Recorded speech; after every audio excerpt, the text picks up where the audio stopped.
नमस्कार दोस्तों, बात करते हैं आज हम प्रेम विवाह के बारे में। लड़का लड़की बड़े हो जाते हैं तो एक दूसरे के प्रति आकर्षण होता है। ये आकर्षण, सौंदर्य आकर्षण प्रेम का रूप लेता है। और जो प्रेम कर लेते हैं वो लोग, तो उनकी चाहत होती है कि वो इसको शादी में परिणत कर दें, शादी में बदल दें, जिसके चलते वो जीवन भर अपने प्रेम के साथ, अपने प्रेमी के साथ रह सकें और जीवन का आनंद ले सकें। मैं आज इस विषय पर बात करूंगा। आइए हम पहले देखते हैं कि प्रेम विवाह के लिए कौन कौन से कुंडली में कौन कौन से होते हैं भाव। मैंने एक लग्न कुंडली बनाई है, मकर लग्न की कुंडली है, आपके एग्जाम्पल के लिए। ये आप हुए, लग्न हुआ। ये पंचम भाव जो होता है, यही पंचम भाव, यहाँ पर जो भी नंबर लिखा हुआ हो, 2, 3, 4, 5, जो जैसा जिसके हिसाब से रहेगा वो रहेगा। पंचम भाव जो है यही है प्रेम का भाव। सप्तम भाव क्या है? ये सप्तम भाव हुआ। सप्तम भाव आपका विवाह का भाव है।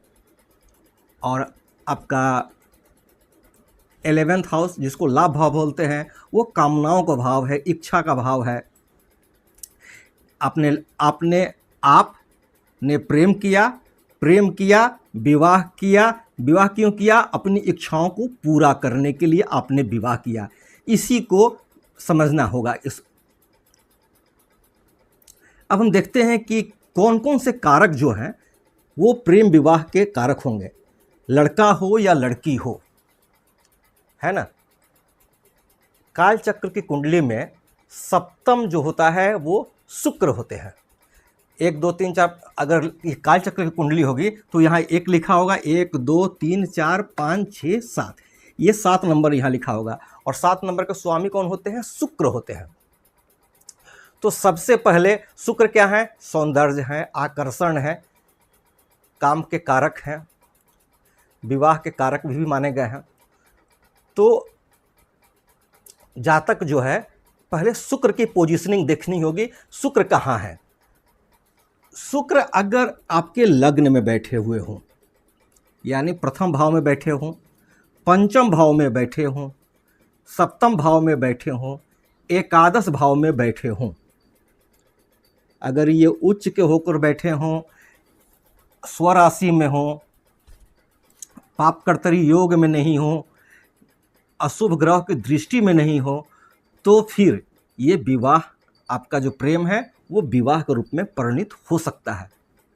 अब हम दूसरा कंडीशन देखते हैं। ये पंचम भाव है, ये सप्तम भाव है। पंचम भाव के स्वामी सप्तम में हो। अगर मैं एग्जाम्पल देखते हैं, यहाँ शुक्र हुए, यहाँ चंद्रमा हुए। अगर पंचम भाव के स्वामी सप्तम भाव में हो और सप्तम भाव के स्वामी पंचम भाव में हो, यानी एक दूसरे के भाव में हो, तीसरी या राशि परिवर्तन कर रहे हो, या फिर ये इसकी राशि में हो, या फिर ये इसकी राशि में हो, या फिर इन दोनों की युति हो, या फिर इन दोनों का एक दूसरे पर दृष्टि हो, या एक दूसरे के नक्षत्र में बैठे हुए हो, तो भी ये बेस्ट पोजीशन होता है आपका विवाह होने का, प्रेम को विवाह में परिणित होने का बहुत अच्छा योग कहलाता है। पंचम का सप्तम में जाना और सप्तम का पंचम में आना प्रेम विवाह के लिए बहुत ही योग्य होता है। अब हम बात करते हैं तीसरा पोजीशन, मंगल और शुक्र की युति हो। अगर मंगल क्या है? आपके पराक्रम है, साहस है, एफर्ट है, प्रयास है, और शुक्र आकर्षण। आपने अपने प्रेम को पाने के लिए आपने कितना प्रयत्न किया और वो प्रयत्न रिजल्ट्स में बदल गया तो विवाह हो जाएगा। कैसे? मंगल और शुक्र जो हैं, अगर इस भाव में बैठे हों, लग्न भाव में, पंचम भाव में बैठे हों, आपके सप्तम भाव में बैठे हों, आपके एकादश भाव में बैठे हों, इन चारों भाव में बैठे हुए हों अगर मंगल और शुक्र, तो प्रेम विवाह होने के बहुत ज़्यादा चांसेस हैं। हालांकि मंगल शुक्र और भी जगहों पे बैठे हों तो भी वो आपको सपोर्ट करेंगे प्रेम विवाह के लिए, लेकिन मंगल शुक्र अगर लग्न में, पंचम में, सप्तम में और एकादश भाव में बैठते हैं तो ये काफ़ी हद तक सपोर्ट करेंगे आपको लव मैरिज करने के। आपका लव जो है मैरिज में बदल जाएगा। अगर मान लीजिए अगर ये षष्टम में बैठे होंगे तो क्या हो जाएगा, तो बिना वजह के आपका शत्रु आपको उस समय भी आपको होगा विवाह, उस समय भी होगा, लेकिन क्या होगा, थोड़ी परेशानी आ जाएंगी, आपके कुछ लोग आपके शत्रु हो जाएंगे। अगर ये अष्टम भाव में बैठ जाते हैं तो कुछ आपका जो प्रेम विवाह होगा वो गुप्त तरीके से होगा, छुप करके करना पड़ेगा। अगर ये आपके भाग्य भाव में बैठे हैं तो आपको भाग्य का सपोर्ट मिलेगा, है ना। इस सब चीज़ देखा जाता है। अगर ये अष्टम भाव में बैठे हैं तो बड़े भाई बहन का बड़े बड़े लोगों का सपोर्ट मिल सकता है। अगर आपके बैठे हुए हों चतुर्थ भाव में तो आपकी माता का सहयोग मिल सकता है। तो ये हुआ। अब स्थिति देखते हैं, 3 स्थितियां हो गई। अब अगर सप्तम भाव के स्वामी एकादश भाव में बैठे हों, लाभ भाव में बैठे हों, जो सप्तम भाव के स्वामी हैं वो इसमें बैठे हों और इसके स्वामी यहाँ बैठे हुए हों, तो भी ये विवाह के लिए उपयुक्त, लव विवाह के लिए उपयुक्त होता है, अपनी कामनाओं को पूरा करने का होता है ना। अगर सप्तम भाव के स्वामी एकादश में बैठे हों या एकादश भाव के स्वामी आपके सप्तम भाव में बैठे होंगे तो भी लव मैरिज का योग बनता है। अगर शुक्र के साथ राहु हों, राहु को जैसा हम लोग जानते हैं जो सामाजिक परंपराएं हैं उससे हट के जो काम करता है वो राहु है, विदेश के कारक होते हैं राहु। राहु भ्रमित भी हैं, राहु दिखावा भी हैं। तो राहु के साथ अगर शुक्र की युति हो और ये इन भावों में बैठे हों तो हालांकि ऐसे मान लीजिए राहु और शुक्र यहाँ बैठे हों, राहु और शुक्र पंचम भाव में बैठे हों, तो हो सकता है कि जातक का लव अफेयर्स बहुत बार उसका ब्रेक हुआ हो, टूटा हुआ हो, जुड़ा हो, फिर टूटा हो, लेकिन अंततः वह अपने प्यार को पा लेता है और उस प्यार को पाने के लिए शादी भी कर लेता है ना। तो राहु और शुक्र का अगर कंजक्शन हो ना, दोनों साथ में बैठे हो, युति हो, एक दूसरे पे दृष्टि हो, तो भी ये स्थितियां आती हैं। चंद्रमा अगर पंचम भाव में हो, सप्तम भाव में हो, तो भी ये विवाह के, चंद्रमा क्या है, मन है, यानी जातक का मन करेगा विवाह करने के लिए, जो लव करेंगे उनका मन करेगा विवाह में परिणत हो जाइए, है ना। लेकिन ये स्ट्रॉन्ग नहीं होते हैं।